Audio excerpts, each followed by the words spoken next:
കമറ്റികളിൽ മുഖ്യമന്ത്രിക്കും ഭരണത്തിനുമെതിരെ ഉയരുന്ന വിമർശനങ്ങൾക്കൊപ്പം മുന്നണി കൺവീനർ ഇ.പി. ജയരാജനെതിരെയും ശക്തമായ നീക്കമാണ് സിപിഎമ്മിൽ നടക്കുന്നത്. ബിജെപി നേതാക്കളെ കണ്ടത് വോട്ടെടുപ്പ് ദിവസം സ്ഥിരീകരിച്ച ഇ.പിയുടെ നടപടി തോൽവിയുടെ കാരണങ്ങളിൽ ഒന്നായിട്ടാണ് ജില്ലാ കമ്മിറ്റികളിൽ വിമർശിക്കപ്പെടുന്നത്. ഇക്കാര്യത്തിൽ ഗൌരവമായ പരിശോധന ഉണ്ടാകുമെന്ന് സംസ്ഥാന സെക്രട്ടറി എം.വി. ഗോവിന്ദനും വ്യക്തമാക്കി കഴിഞ്ഞു.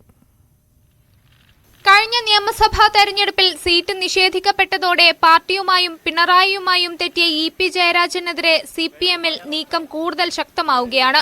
പാർട്ടി കമ്മിറ്റികളിലും മുന്നണി യോഗങ്ങളിലും നിന്ന് വിട്ടുനിന്ന ജയരാജൻ അടുത്തിടെയാണ് വീണ്ടും സജീവമായത്.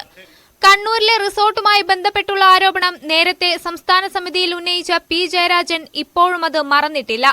തെരഞ്ഞെടുപ്പ് ഫലം വിലയിരുത്താൻ ചേർന്ന സംസ്ഥാന സമിതി യോഗത്തിലും തന്റെ പരാതി അവഗണിച്ചതിലെ അതൃപ്തി പി. ജയരാജൻ വ്യക്തമാക്കിയിരുന്നു. പ്രകാശ് ജാവ്ദേക്കറുമായുള്ള കൂടിക്കാഴ്ചയിലും ഇ.പിയെ കണക്കറ്റ് വിമർശിച്ച പി. ജയരാജൻ പാർട്ടിക്കുള്ളിലെ തന്റെ ശത്രുവിനെ വെറുതെ വിടാൻ തയ്യാറല്ലെന്ന് വ്യക്തമാക്കി. കൺവീനർ സ്ഥാനത്ത് നിന്ന് ഇ.പി. ജയരാജൻ മാറിയാൽ പകരം പരിഗണിക്കപ്പെടാൻ ഇടയുള്ള നേതാക്കളുടെ പിന്തുണയും ഈ നീക്കങ്ങൾക്ക് പിന്നിൽ ഉണ്ടെന്നാണ് സൂചന.